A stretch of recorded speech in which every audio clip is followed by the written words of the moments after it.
Greetings to whoever presses play on this video. Hello. So I host events and so on, and some of you may know that we live in the gift, and one of the gifts that somebody gave me after an event 6 months or so ago was this little magazine called Sufi, Sacred Space. And this is in summer of 2018, and the woman that gave it to me said, I just felt like I really wanted to give you this magazine, to pass this on to you. And for whatever reason, I've been carrying it around with me for however many months since you gave it to me. It's by my bedside table, and then I went traveling and I thought I'll pop it in there and have a read. And then I just read it recently, and it's so much beauty in here, so many beautiful words that I wanted to read something, an interview, a part of an interview that was in here. It's called The Greater Prayer of Being. So tell me if you enjoy this after hearing it. It's by a man called NEPO. In Quakerism, whatever you believe needs to be grounded in the evidence of your own life. In Quakerism, there's an instance that everyone has within himself or herself a source of truth, an inner light or inner teacher. Of course, truth is not the only thing we hear from within. We also hear the voices of ego, of fear, of greed, of depression. So Quakerism puts an equal emphasis on the role of community in helping people sort out what they are hearing. This is an interview with a guy called Parker Palmer. This is the greater prayer of being, how we take form and grow where we are, only to be dissolved into a greater union with the life around us. Each of us walks about in a cloud of affections, our love, our pain, our desires, our history. Then we need help from each other to outweigh the cloud, so we can regain our direct experience of life. We need to break the trance of what we want or wish for or regret.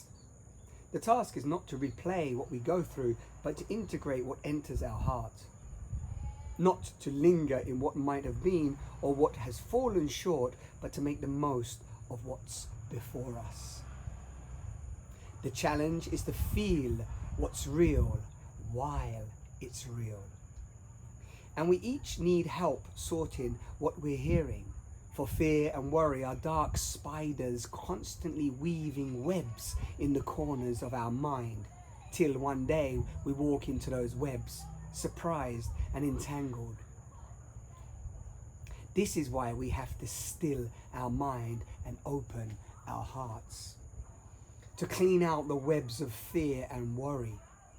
Otherwise, a dark gauze grows between life and us. But love sweeps through the gauze, and honest inquiry sweeps through the cobwebs. So just as we need to dust our home, we need an inner practice to dust our mind of all the webs we spin. When overwhelmed by worry, fear or regret, we start to disempower where we are by pining to live in the future or the past. The Urban Dictionary has a contemporary expression of this painful yearning, the word FOMO, which is an acronym for, as many of you know, fear of missing out. This is considered a symptom of digital withdrawal, a state of anxiety that arises from feeling bereft and even panicked at not having access to the internet, to calls or text or Facebook or Twitter. This is a modern expression of the underlying sense that humans have struggled with forever. that life is happening without us. This perilous inner state arises from investing our being in the hope that if I could only get over there, then life would be worth living. Sound familiar? But when we can sort what we're hearing and outweigh the cloud of our affections, we land in the beautiful, if gritty terrain of where we are. Now, caring for each other, we can restore us. Once grounded enough to truly care, then I can love you. And the depth of that love dissolves images of life being over there. Then my singular sense of self starts to let others in. So that when you're in pain, I'm in pain. And when you're overflowing with wonder, I am overflowing with and in wonder. I'm saturated with that wonder. This is how life grows and joins, a pain at a time, a wonder at a time. Despite our clouds of affection, our webs of fear and worry, and our fear of missing out. This is the greater prayer of being. How we take form and grow where we are, only to be dissolved into a greater union with the life all around us. This brings to mind the story of two sisters who were very close and very competitive. Lisa, the older, was obsessed with being exceptional.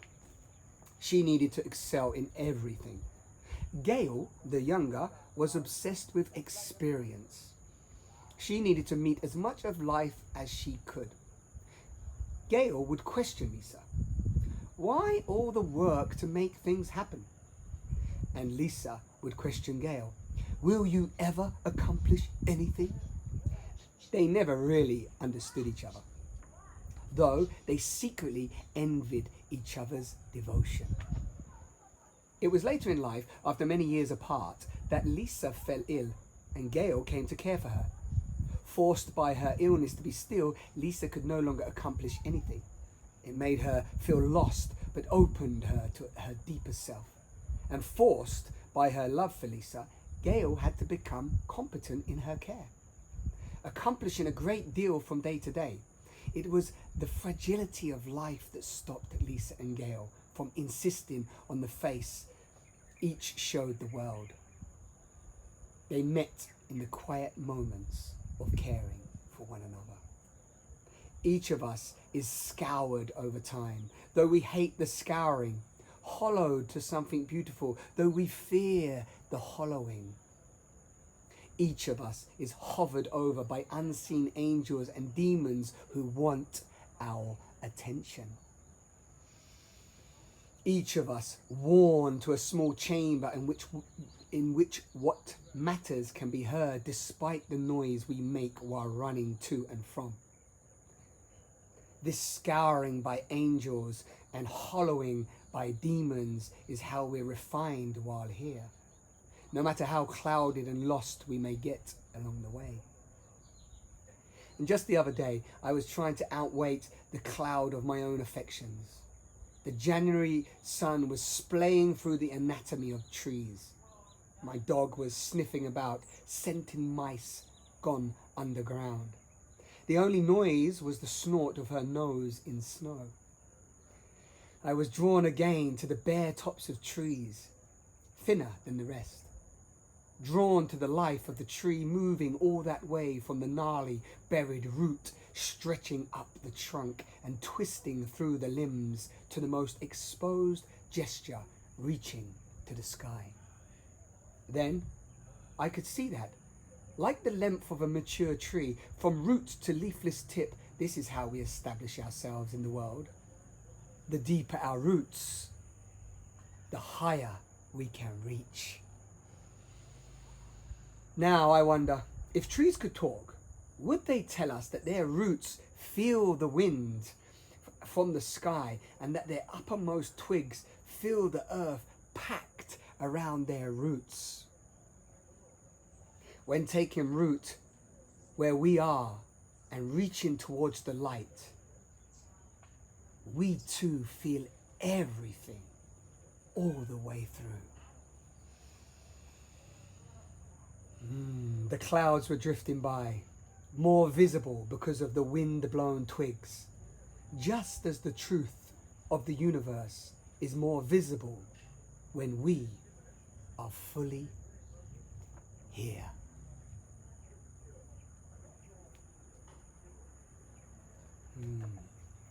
I love that so much. And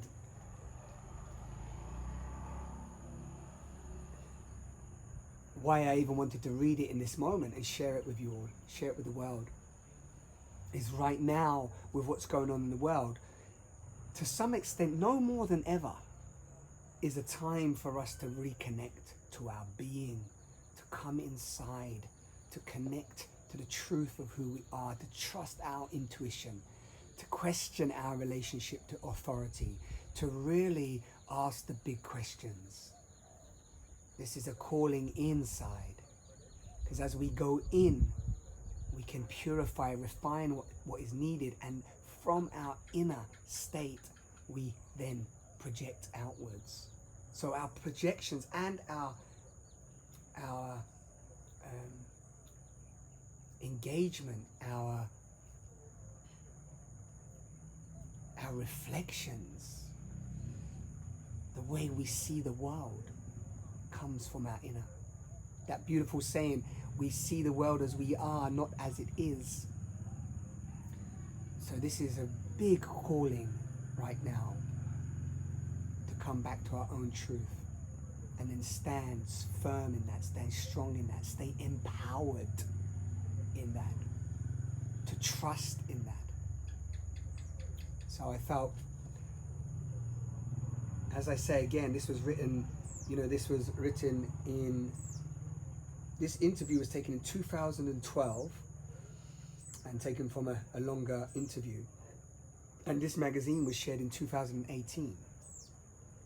So you see, regardless of what's going on in the world right now, no matter what challenges we are experiencing, it's always the same message, is to go inside, to come back to this state of being. And in that knowing of what is really true, we can die to all that is not true. And then we don't identify ourselves to so many of the stories and so many of the false beliefs, the ideologies and the theories and the concepts. And then we can free ourselves from within. And when we feel more free because we no longer fear dying to the things that are not true, then we don't feel controlled by the things that are trying to control that which we are not identified with or attached to. So the liberation takes place inside.